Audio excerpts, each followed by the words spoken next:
Бағдарламамызды davom etemiz. Samarqand Мемлекеттік ветеринария медицинасы, шаруашылық һәм биотехнологиялар университеті Нөкс филиалында оқып атырған студент жастардың ата-аналары менен ұшырасу шөлкемлестірілді. Сөз хабаршымызға. Тәслеп студенттердің ата-аналары филиал алдында шөлкемлестірілген көргізбелерменен жақыннан танысты.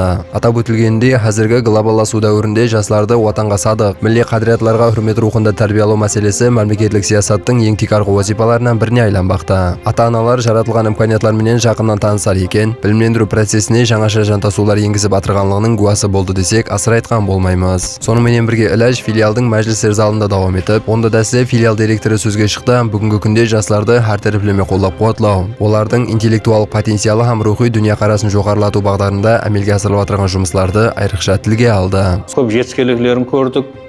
Мәселен, лабораторияларын, басқа да бір жетістіктерін көрдік. Одан ары қарай жетістіктерді тілеп қаламыз.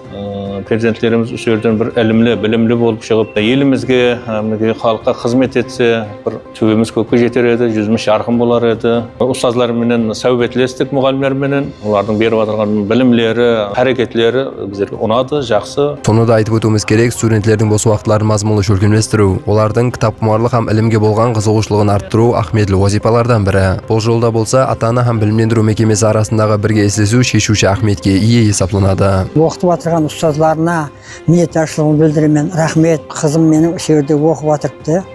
Ветеринария бөлімінде оқу шариғаттарымен таныстық, бәрін көрдік. Жақсы, қызым жерден бір жақсы сауатты инсан болып шығуына сенемін.